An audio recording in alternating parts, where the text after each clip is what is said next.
On live TV, Rep. Jasmine Crockett calmly read public records. Facts anyone could verify.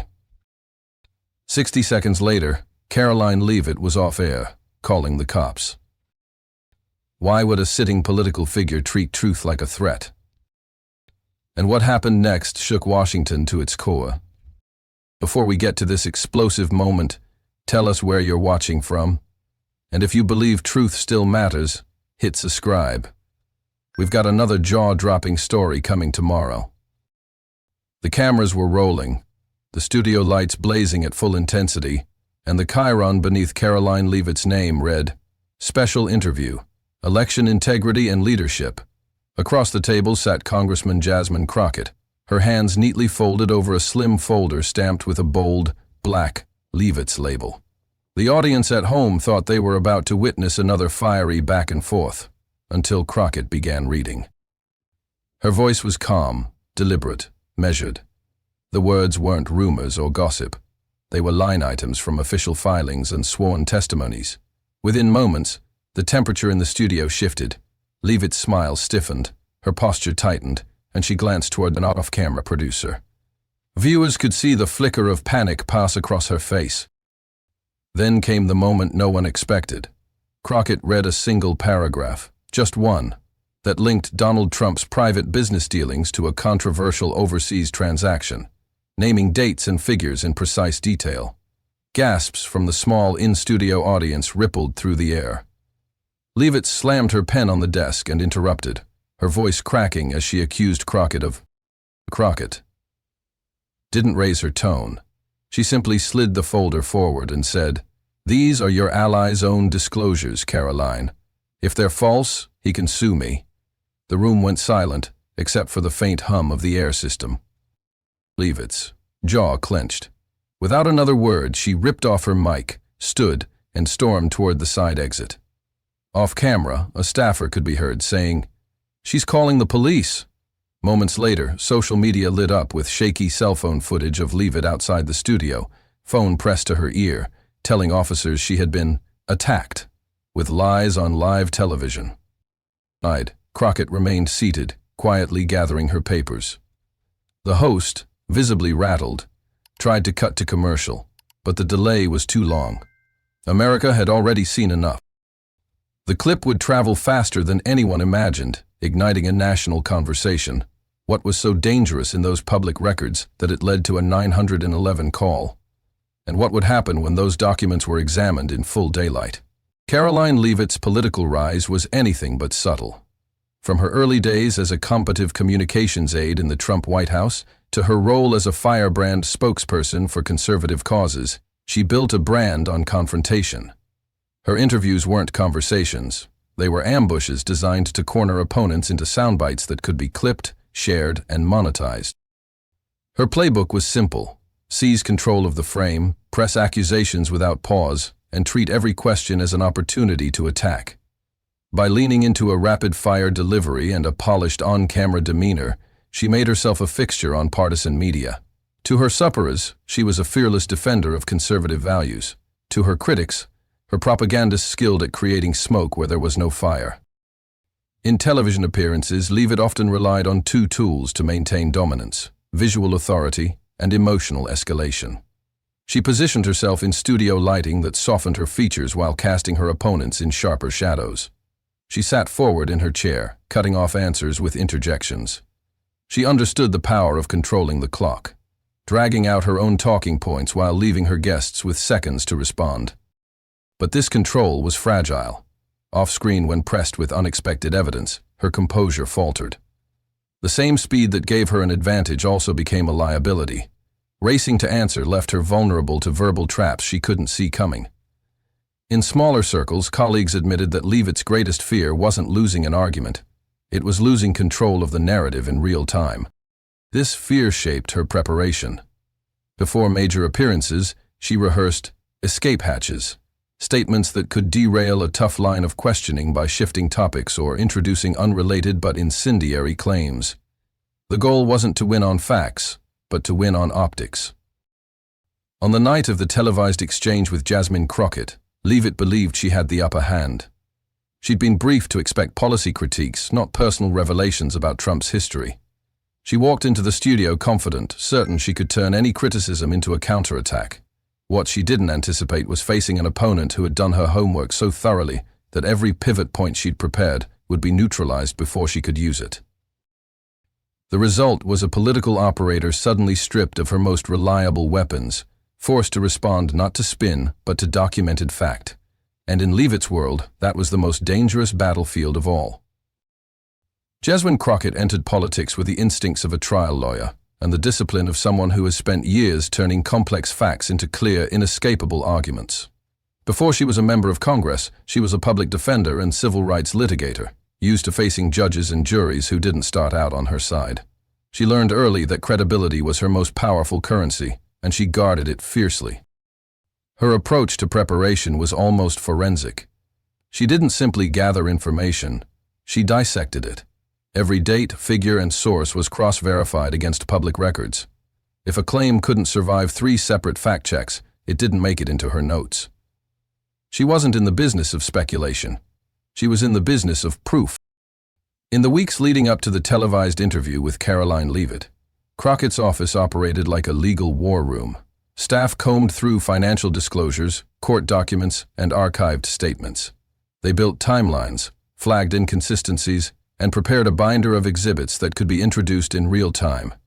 The goal wasn't to surprise Leavitt for the sake of drama. It was to create a moment where truth, not volume, dictated the pace. Crockett also understood the emotional dynamics of live television. She knew that when her opponent escalated in tone, matching that energy would blur the contrast between them. Instead, she practiced staying measured, even when interrupted. This was the same technique she'd used in court when opposing counsel tried to rattle her into a mistake. Control the tempo, and you control the outcome. Her plan for that night was simple on paper but difficult in execution. Start with neutral ground, ease into contested topics, and then, at the exact right moment, present evidence that could not be waved away. If Leavitt denied it, she'd look unprepared.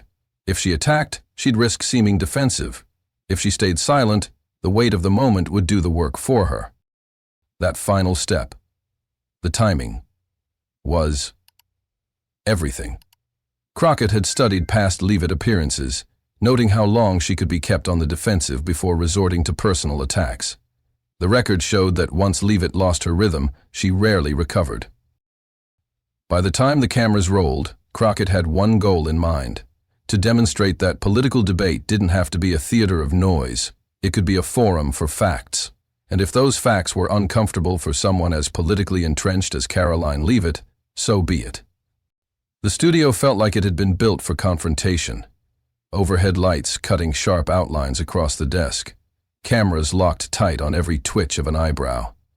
Karoline Leavitt entered the segment with the rhythm of someone who had rehearsed her lines 100 times. She didn't bother with pleasantries. "Congressman Crockett," she began, leaning slightly forward. "You've spent more time attacking President Trump than fixing the problems in your own district. That says everything about your priorities." Jasmine Crockett didn't move, didn't flinch. "My priorities are the people I serve," she replied, tone low, deliberate. "And that means addressing the truth, even when it's inconvenient." Lee pressed on, turning toward the camera as if addressing the nation directly. "The truth is, you and your party have run this country into the ground. President Trump brought jobs, stability, and safety, something you wouldn't understand." The moderator tried to pivot to the agreed-upon topic, border policy, but Crockett seized the moment. "If you want to talk about President Trump's record, Karoline, let's talk about the whole record, not just the glossy parts." She reached down, retrieving a slim manila folder marked in bold red, "Confidential." The instant it hit the desk, the tone shifted. The audience in the studio leaned forward. Even through the camera, viewers could sense a sudden tightening of the air. Leavitt's brow furrowed. "What is that supposed to be?"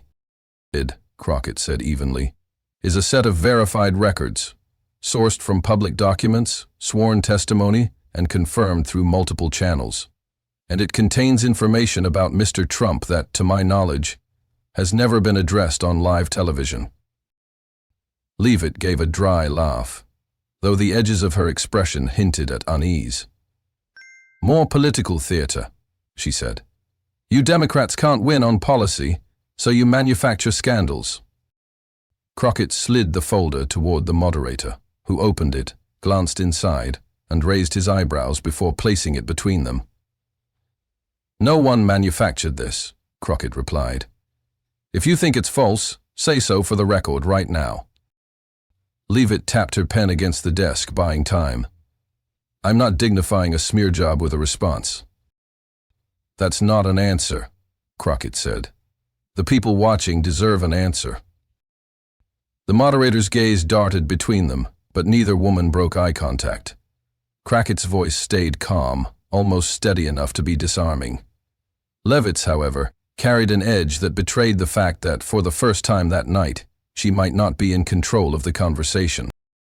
The tension in the studio thickened, every second stretching longer than it should. Karoline Leavitt adjusted her microphone, a quick, jittery movement that the cameras didn't miss. "You're crossing a line, Congresswoman," she said, her voice pitched higher now. "Dragging unverified garbage into a national broadcast just to score political points? That's desperation." Jasmine Crockett didn't lean forward, didn't raise her voice. "I've been a trial lawyer long enough to know the difference between unverified claims and authenticated evidence," she said. "What's in that folder has been triple-checked.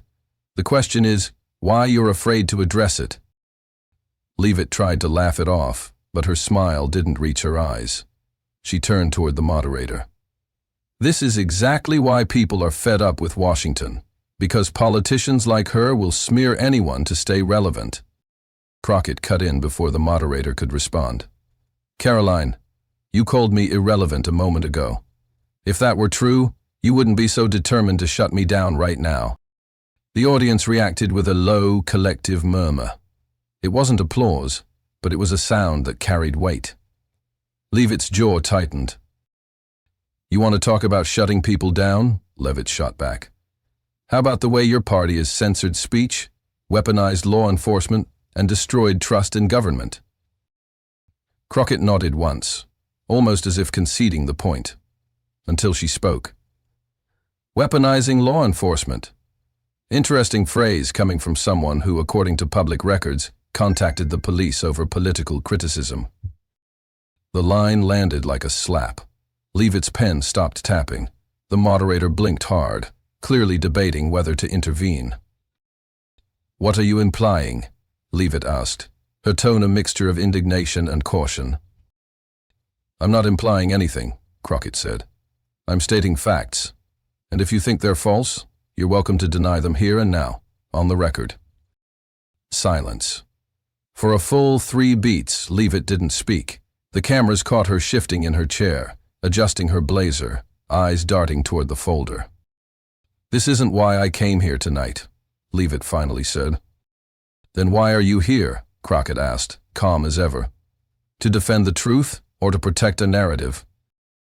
The moderator tried to steer them back to the scheduled topic, but by then the energy in the room had shifted completely. It wasn't a policy discussion anymore. It was a chess match, and Crockett had just taken a major piece. Leavitt's next words came slower, deliberate, but carried no real counterpunch. "I think the American people can see through stunts like this."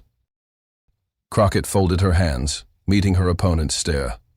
"Good," she said. "Let's make sure they see everything." The moderator's attempts to redirect had already lost momentum. Every camera in the studio stayed locked on Karoline Leavitt and Jasmine Crockett, sensing the exchange had crossed from debate into defining moment. Crockett leaned slightly forward, not aggressive, just enough to close the space. "Karoline, I've brought 3 documents tonight. One from congressional records, one from your own public statements, and one from verified law enforcement reports. All 3 connect to the claim you just tried to dismiss."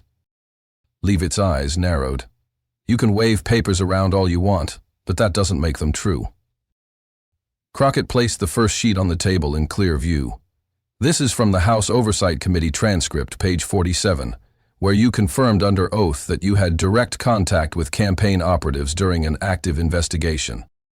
Before Leavitt could respond, Crockett slid the second sheet forward. "This is your own radio interview from last year where you said, and I quote, 'Sometimes you have to call in reinforcements if people cross the line.'" Leavitt's lips pressed into a thin line, but she stayed silent. Then came the third sheet. Crockett didn't raise her voice. She didn't need to. "And this," she said, "is the publicly available police incident log from 2 months ago. Same date as your comments on air. Same location as the reporter who criticized you. You can tell America right now that these aren't connected. If that's the truth." The studio went still. Even the background hum of equipment seemed to fade. Leavitt glanced toward the moderator, then toward the cameras, as if calculating which path carried less damage. "I'm not going to dignify that with an answer," she finally said. Keeley replied, evenly, "Is an answer." A ripple of sound moved through the audience, some murmurs, some audible gasps.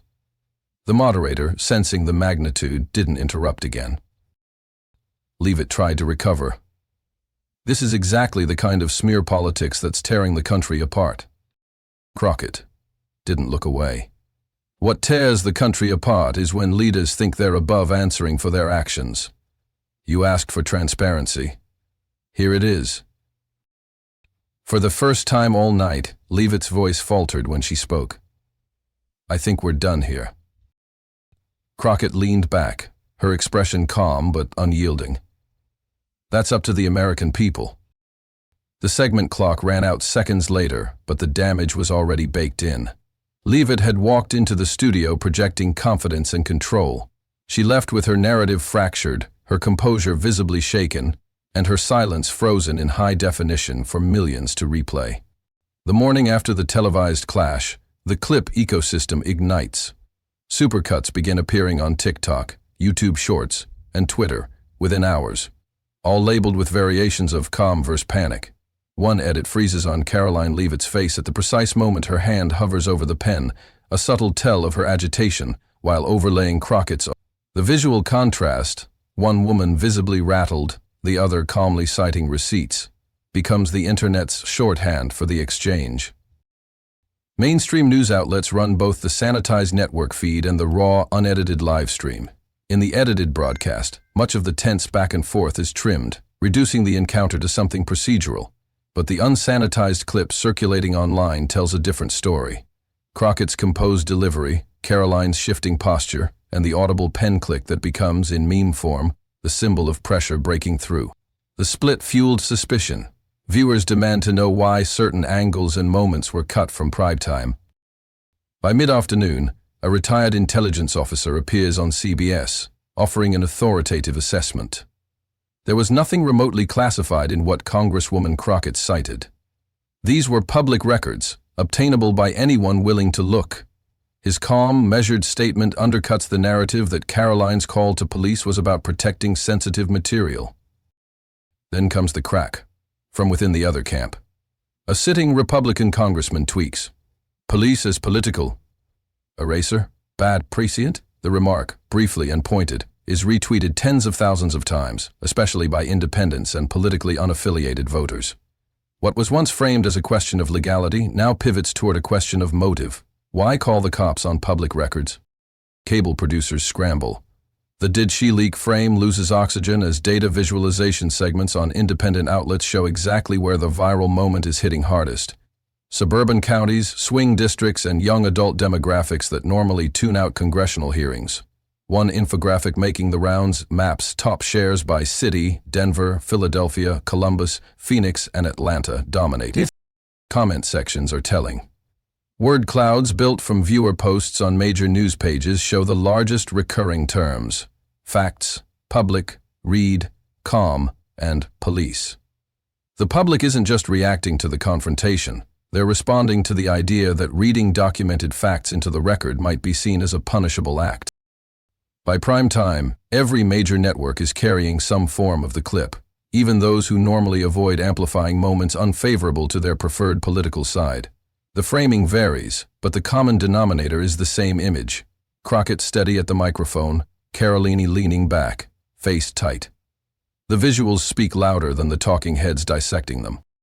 As the day ends, the internet has done what the hearing room could not. Lock the narrative in a frame that transcends party.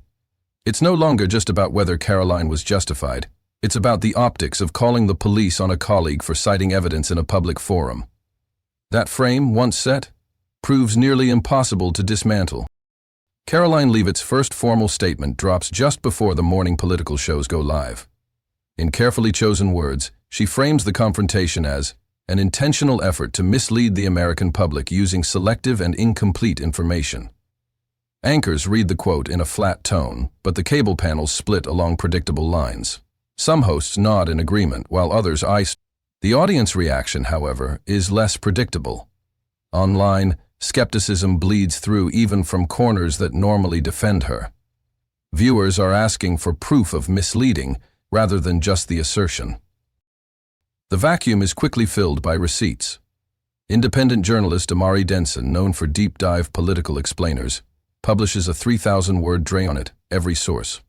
Jasmine Crockett cited, verified and linked. It's a meticulous plain-language walker with every document, where it came from and why it's relevant to oversight.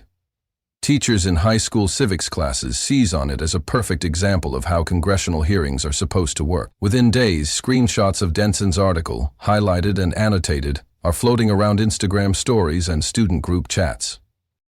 Then the Capitol Police issue their own brief but potent statement. No criminal investigation at this time. It's 8 words of careful bureaucracy, but the effect is immediate. It undercuts any insinuation of illegality without explicitly siding with either party. Still, for the viewing public, it reads like a quiet vindication. Editorial boards begin weighing in. The New York Times runs a piece questioning whether calling law enforcement in a legislative context risks chilling legitimate oversight. The Wall Street Journal, in contrast, accuses Crockett of political theater at taxpayer expense. Between those polls, local papers in swing states focus less on partisanship and more on precedent. Should a member of Congress ever fear criminal escalation simply for citing public information? Late-night comedy shows strip away the formality. One host quips, "Reading on TV, a new crime in America. Next week, jaywalking while citing the Constitution." The joke lands because it mirrors what many already feel. The optics of Karoline's response are worse than the confrontation itself. Meanwhile, Crockett remains notably silent. She gives no victory lap interviews, posts no triumphant threads, and appears only briefly in a hallway clip where she sidesteps reporters with a polite, "I'll let the documents speak for themselves." The restraint turns into its own storyline. Analysts point out that every day she says nothing, the public conversation tilts further toward her framing. Her silence forces media outlets to keep replaying the moment, which means her composed delivery and clear citations get embedded deeper in the public memory. By the end of the week, the confrontation had evolved beyond a partisan skirmish. It's now a referendum on transparency, process, and whether congressional oversight is an exercise in accountability or an arena for political retaliation. For millions of viewers, the answer was crystallized in the 30-second gap between Karoline's pen click and her call to the police. That was the moment, they feel, when the public got a rare, unfiltered look and who was ready to debate. Inside the West Wing, a communications memo circulates with the subject line, "Maintaining national unity against disinformation." The language is broad, never naming Karoline Leavitt, Jasmine Crockett, or the hearing itself, but every staffer reading it knows the intended target. The guidance is clear. Pivot away from the specifics of the confrontation and emphasize themes of responsible discourse and avoiding divisive narratives. For critics, it reads like an admission that the optics are bad and the safest course is to smother the fire quietly. 2 days later, a far more revealing document leaks from internal counsel at the White House. It's a short legal analysis concluding there was no classification breach in anything Crockett read aloud. The real concern, it states, was narrative building through legally accessible documentation. Those words land like a thunderclap in political circles.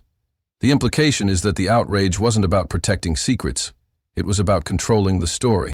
Journalists seized on the leak, with headlines sharpening from "Leavitt raises questions" to "Transparency called a threat." Newsroom editors begin pivoting coverage.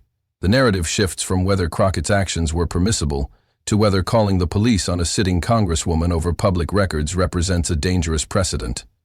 Talk radio callers across party lines start echoing the same refrain. If the documents are public, why the panic? The pressure mounts on Karoline's allies to explain not the content of Crockett's citations, but the decision to escalate it into a law enforcement issue. Against this backdrop, Crockett called a brief press conference in Bethesda, Maryland. The setup is stripped down. No flags, no elaborate podium, just one microphone on a stand. She speaks for less than 4 minutes, but one line cuts through the national noise. If speaking the truth scares you enough to call the cops, maybe you're the one who should be under investigation. The soundbite travels instantly, clipped for social media, played on every evening broadcast. Inside Congress, the moment starts crystallizing. Members from both parties quietly acknowledge that the incident has become more about institutional integrity than partisan gain. A few Republicans, without naming Leavitt, admit to reporters that the decision to involve police over a public reading was an unforced error. Democrats, meanwhile, fold Crockett's line into their broader messaging on transparency, using it as a rallying cry for oversight reform. The combination of leaked memos, media reframing, and Crockett's precise, minimalistic public posture solidifies the confrontation as a turning point. What began as a flashpoint on live television is now a case study in political restraint and the unintended consequences of overreaction. Viewers no longer see it solely as Crockett versus Leavitt. They see it as a test of whether elected officials can withstand uncomfortable truths without trying to erase them. By week's end, the institutional ripple is clear. Congressional committees begin drafting proposals to clarify the boundaries between public record use and law enforcement involvement. Whether those proposals become law is uncertain, but the conversation has already shifted. The lesson, to many, is simple. Silencing the messenger only amplifies the message. The clip of Karoline Leavitt summoning Capitol Police over Jasmine Crockett's live TV citations detonates across the cultural landscape. Within 24 hours, murals began appearing in Philadelphia, Atlanta, and Denver, spray-painted with Crockett's now viral line, "If speaking the truth scares you enough to call the cops, maybe you're the one who should be under investigation." Artists stencil her silhouette in calm profile beside it, the posture a direct counterpoint to Leavitt's finger-pointing fury. TikTok creators remix the 17-second segment, where officers appear in the studio doorway, overlaying captions like, "New crime, reading in public," and "Facts greater than fear." The edits split-screen Crockett's steady voice against reaction shots from the moment, milking the absurdity without altering the words. A trending audio emerges, Crockett's voice slowed slightly, backed by a pulsing bass that users prayed with videos of themselves confronting petty authority figures. Educators latch onto the moment. A civics teacher in Michigan uploads a lesson plan titled, "When Oversight Meets Overreaction," built entirely around the exchange. High school debate teams play the uncut footage to illustrate how framing and composure can shift audience perception. Law professors use it to spark discussions on the limits of intimidation in democratic spaces. Women in STEM and law join in online, stitching Crockett's segment with their own workplace experiences. One engineer says, "Keep your voice, keep your notes," echoing Crockett's refusal to be rattled. Another, a criminal defense attorney, tells her followers, "This is why you prep your sources, because the truth won't need volume to be heard."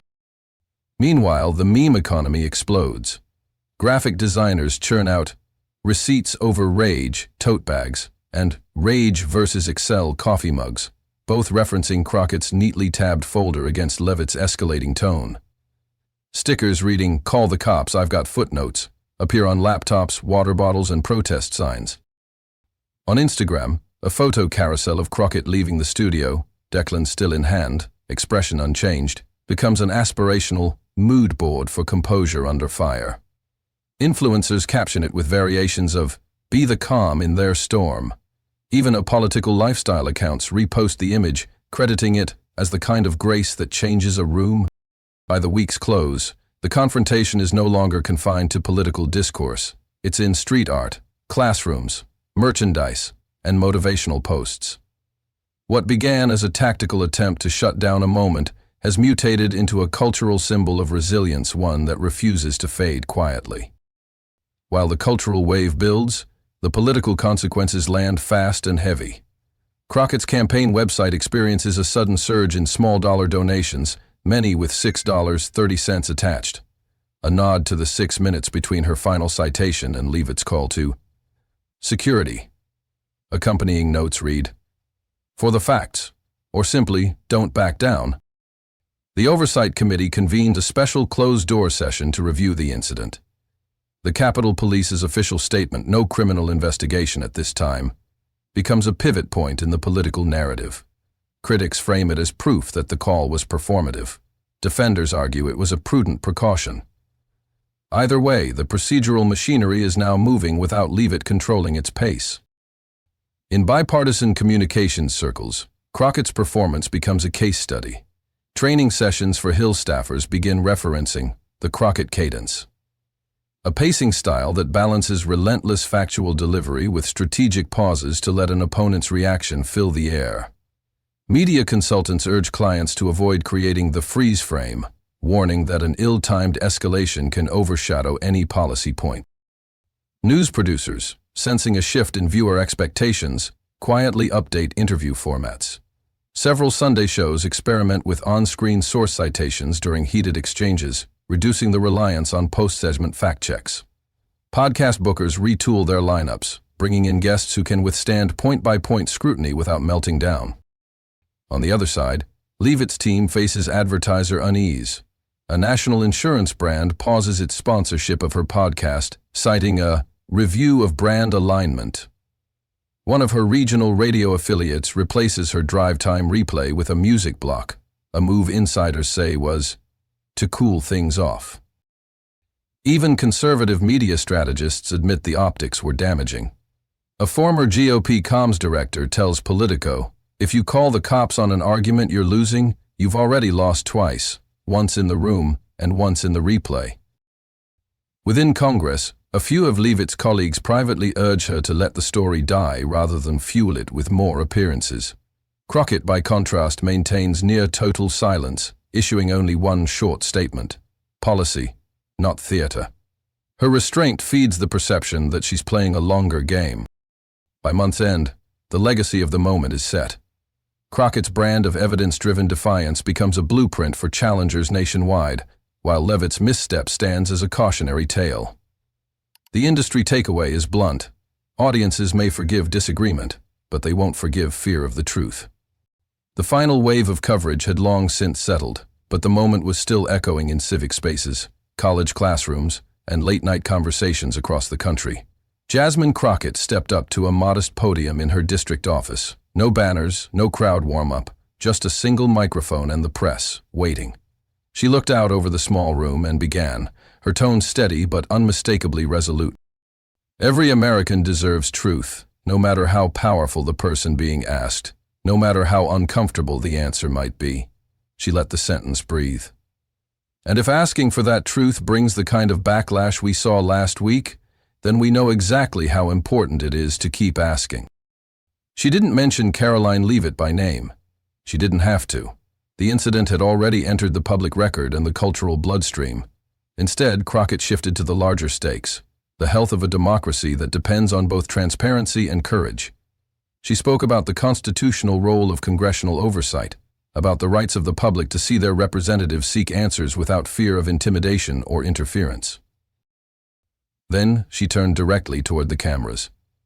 "This was never about me. It was never about one interview. It was about whether we let fear dictate which questions get asked and which truths see the light of day." Her words were clipped into headlines within minutes, but in the room, the weight of her delivery hung longer. She laid out a simple challenge to her constituents and to viewers at home. Pay attention, ask questions, and refuse to accept theater in place of governance. She called for people to watch upcoming hearings, not for the spectacle, but for the substance. "Engagement," she said, "isn't just voting every few years. It's showing up in the moments when accountability is on the line. It's reading the documents, watching the testimony, and making your voice heard when the truth is under attack." She reminded people of the civic tools at their disposal: public comment periods, letters to representatives, peaceful assembly, and she urged them to support journalism and educators who are doing the unglamorous work of fact-finding and teaching. Her closing was simple but sharp. If speaking the truth scares those in power, then the solution is not to stop speaking, it's to speak louder, together. Crockett stepped away from the microphone without taking questions, reinforcing the same discipline that had defined her in the confrontation itself. Outside, a handful of supporters waited with printed signs quoting her now famous line. Cameras followed her to the curb, but she didn't linger. The message had been delivered. The rest was up to the public to decide whether they would treat it as just another viral moment or as a call to action.